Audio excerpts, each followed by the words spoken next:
안녕하십니까, 이성수의 증시 토크입니다. 자, 매달 10일, 20일 그리고 월말이 지나고 나면요, 관세청에서 수출입 통계 동향이라는 아주 리얼타임의 자료가 나옵니다. 전 세계에도 없는 우리나라에서만 나오는 아주 중요한 자료인데요. 자, 그 자료를 보게 되면은 10일 단위로 수출입이 어떻게 증감하고 있는지 이것을 확인할 수 있기 때문에 작년, 재작년 미중 무역 전쟁 과정에서 이 수출입 동향 자료가 전 세계의 수출입 상황이 어떤지 가늠하는 아주 중요한 잣대로 등장했고요. 그리고 올해 팬데믹 상황에서 이게 아주 극적으로 움직이다 보니 투자자들이 매달 10일이 지나면 그리고 20일이 지나면 월말이 지나면 관세청 홈페이지 보도자료에 가서 이 자료를 꼭 확인하고 있습니다. 자, 지난주 금요일이 7월 10일이었으니까 주말 사이에 7월 10일까지의 수출입 동향 자료가 발표됐는데요. 자, 그런데 그 자료를 보게 되면 많은 부분이 지금 제자리로 돌아왔구나라는 것을 실감하게 됩니다. 그와 함께 그 생각의 꼬리를 이어서 가다 보면 우리가 중장기적으로 어떤 시장이 궁극적으로 큰 수혜를 입을지 이 부분에 대해서도 함께 생각해 볼 수 있겠습니다. 자, 함께 끝까지 봐주시면서 큰 그림까지 한번 그려보시기 바랍니다. 자, 생각해 보면 지난 3월 코로나 쇼크 정말 충격적이었죠. 그로 인해 가지고 3월에는 증시 대폭락이 있었고, 그리고 4월과 5월에는 한국 수출이 급감하는 그러한 정말 안타까운 현상이 발생했습니다. 이 자료는 자, 매달 10일, 20일 월말에 발표되는 관세청 수출입 통계 자료에서 그대로 확인할 수 있었고요. 3월에는 그나마 양호했지만 4월, 5월 수출입 통계 자료는 그야말로 급전직하, 그냥 훅 꺼졌다고 해도 과언이 아닐 정도로 급락세가 나타났습니다. 자, 그런데 6월부터 분위기가 바뀌기 시작했습니다. 자, 도표를 한번 같이 보도록 하겠습니다. 자, 지금 화면상의 자료는 관세청의 수출입 동향 자료를 월 단위로 쪼개가지고 제가 도표를 준비해 본 자료인데요. 자, 보시게 되면 3월에는 마이너스 1.6% 수출 감소 나왔습니다.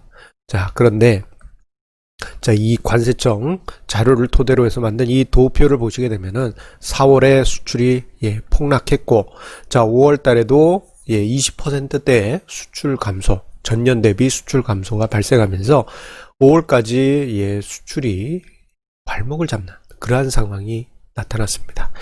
자, 그도 그럴 것이 팬데믹 이슈가 전 세계적으로 불다 보니 락다운, 셧다운 되는 상황들도 벌어지고, 그러다 보니 사람들의 수요가 줄면서 수출 물동량도 크게 줄게 될 수밖에 없었죠.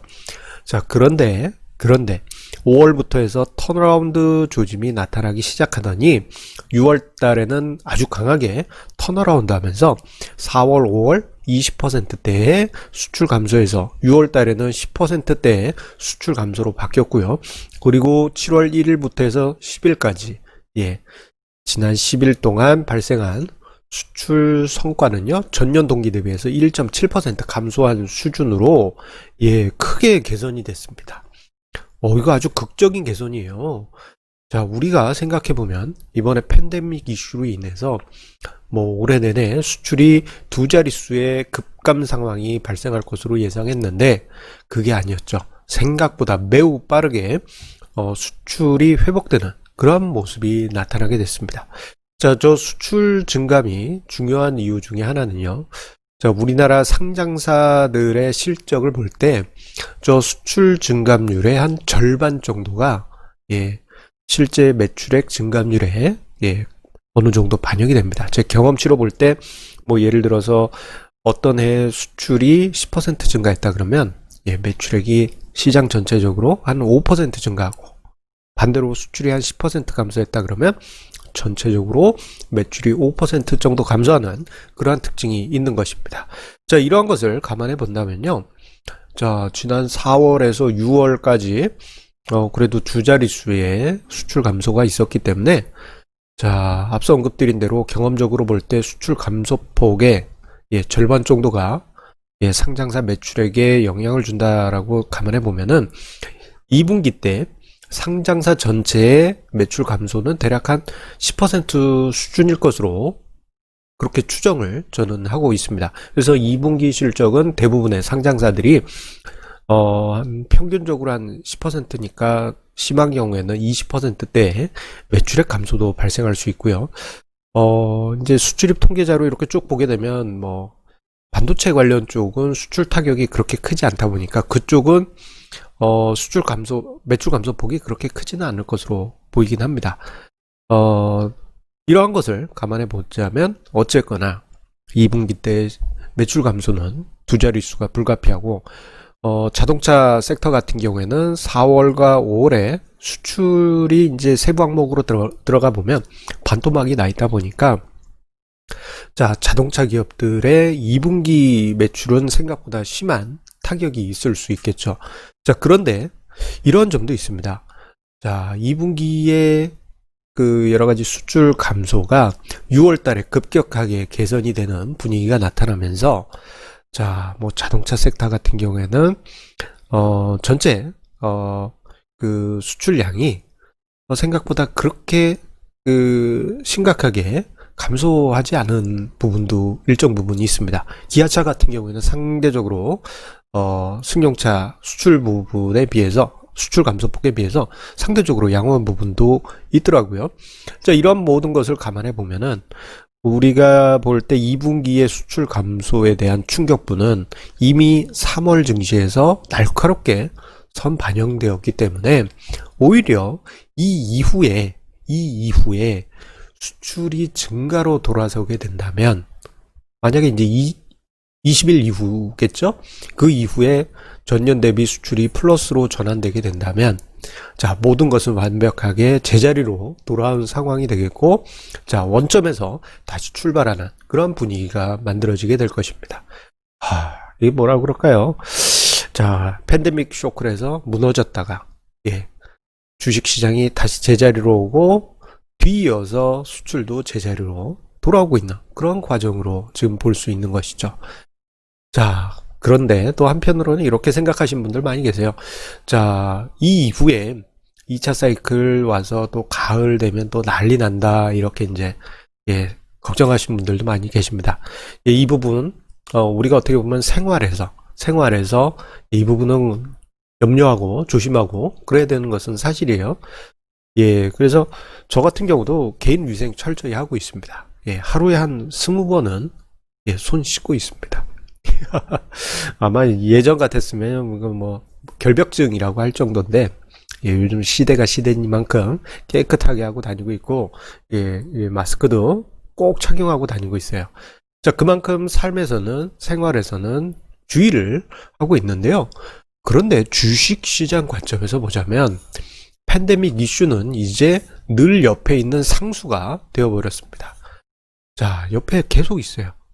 우리가 뭐 하다가 딱 보면 얘 아직도 있네. 그런데 계속 옆에 있는 존재이긴 한데 점점점 우리가 처음 얘를 만났을 때에 비해서 어떤 두려운 정도가 점점점 약해져 가고 있습니다. 자, 우리가 이제 3월에 팬데믹 얘를 보았을 때 얼마나 두려웠습니까? 전 세계가 이제 경제가 무너지고 큰일 난다 이런 분위기였지 않습니까? 그리고 좀 쇼킹한 많은 뉴스들, 영상들 여러분들 기억나실 겁니다. 스페인의 요양원 사태 기억나시죠? 굳이 제가 단어를 꺼내지 않더라도 아실 겁니다. 미국에서 어떤 트럭을 열었는데 아실 겁니다. 자, 그렇게 공포스러웠던 일들이 이후에 계속 벌어질까요? 그 정도까지는 아닐 겁니다. 지금 당장에 미국의 경우 확진자 수가 3배나 늘어났음에도 불구하고 이제 사망자 수가 아주 극단적으로 증가하지는 않고 있어요. 늘어나는 건 사실이긴 한데 자, 그런 면을 본다면 어떤 주식시장 관점에서 볼 때 팬데믹이 옆에 있는 것은 맞지만 그 부담은 급격하게 줄어들고 있는 것도 사실입니다. 결국 차후에 정말 가을에 2차 사이클이 온다고 했을 때 시장에 좀 부담이 되겠죠. 자, 부담이 됐을 때 그때 당시 충격이 3월처럼 크게 올 것인가? 이 부분은 아니라고 봅니다. 분명 3월에 비해서는 약해져 있을 거고요. 그리고 정말 예상보다 빨리 지금 백신 이야기가 계속 나오고 있기 때문에 뭔가 고무적인 소식이 있지 않겠습니까? 자, 이런 것을 모두 감안해 본다면 점점점 팬데믹 이슈는 시장에서 점점 사라지게 될 것입니다. 그런데요, 저는 문득 이런 생각이 들었어요. 무슨 생각이냐? 이번 팬데믹 사태가 우리가 눈에 보이지 않는 외계인과 같은 바이러스하고 세계대전을 치르는 듯한 그러한 느낌을 저는 계속 받고 있어요. 여러분들도 그런 생각 혹시 하신 분들 많이 계시리라 생각이 됩니다. 자, 생각해보면 여러 가지 부분에서 공통점이 있습니다. 우리가 과거에 1차 세계대전, 2차 세계대전 그 시기 때 보게 되면 그 민간인들의 생활 자체가 위축되고 정말 먹고 살기도 힘들 정도의 상황이 됐잖아요. 그런 상황이 되니까 각국의 정부들은 구월 물자를 직접 사람들에게 직접 가게마다 직접 가게마다 집집마다 이렇게 직접 나눠주지 않았습니까? 자, 이것은 마치 이런 것과 같습니다. 지금 그 전 세계적으로 긴급 생활자금 해가지고 미국이든 일본이든 한국이든 독일이든 주요 국가들이 다 집집마다 또는 사업장마다 돈을 지급을 해주고 있습니다. 그런 것과 똑같죠. 그리고 전쟁 때는 전쟁 자금을 마련하기 위해서 돈을 계속 찍어내지 않습니까? 그리고 이제 국채도 발행하고 그 과정에서 이제 중앙은행들은 돈을 계속 찍어내죠. 지금 그러한 분위기죠. 미국 국채 발행하면서 그것으로 돈을 확보해서 긴급 자금으로 계속 팍팍 쓰고 있고 그게 3조 달러에 이르지 않습니까? 여기에 미국의 중앙은행은 양적 완화를 통해서 그 자금들을 그 채권들을 흡수했습니다. 그리고 돈을 풀어줬죠. 세계대전하고 비슷한 부분이 많이 있습니다. 그리고 이 부분은 이제 미래의 일일 텐데요. 세계대전이 끝나고 난 다음에 승전국 같은 경우에는 패권을 쥐고 증시에 강세가 나타났습니다. 자, 지금 같은 경우, 자, 어떻게 보면 지금 제가 화면상의 그림에 외계인 그림을 추가해 놨는데, 자, 외계인과도 같은 팬데믹 바이러스와의 전쟁에서 먼저 승리하는 국가는 과거의 세계대전에서 승리한 국가처럼 가장 큰 수혜를 보리라고 봅니다. 자, 그렇다면 지금 이 팬데믹의 승전국은 어디라고 여러분들 생각하십니까? 저는 동아시아권이라고 보고 있습니다. 일본을 제외한. 저는 그렇게 보고 있는데, 이건 이제 많은 의미가 있습니다. 자, 이 부분에 관해서는 제가 7월 세미나에서 좀 따로 준비를 할 예정이고요. 한번 함께 생각해 보시는 것도 괜찮겠습니다. 자, 항상 우리 애청자님의 구독, 좋아요, 알람 설정 해주시는 그 마음에 감사드립니다. 자, 오늘 증시 토크 어떻게 보면 반가운 소식일 수도 있고 진지한 주제로 준비를 했습니다. 자, 시장이 오늘 또 뜨겁게 달구어지고 있네요. 그 이유는 7월 10일까지의 수출 동향이 분호냈기 때문입니다. 자, 항상 강조드립니다만, 자, 우리 애청자님들 이 과정에서도 성공 투자를 위해서 빚내서 투자하지 마시고 자산 배분 전략 하시고 분산 투자 꼭 지켜가시길 바라면서요. 저의 책, 여기 있죠? 나는 주식으로 집 샀다. 이 책과 함께 투자의 기준 꽉 잡아가시기 바라겠습니다. 자, 그러면 이번 주에도 성공 투자 이어가시면서 저희 증시 토크 매일 함께 해주시길 바라겠습니다. 감사합니다.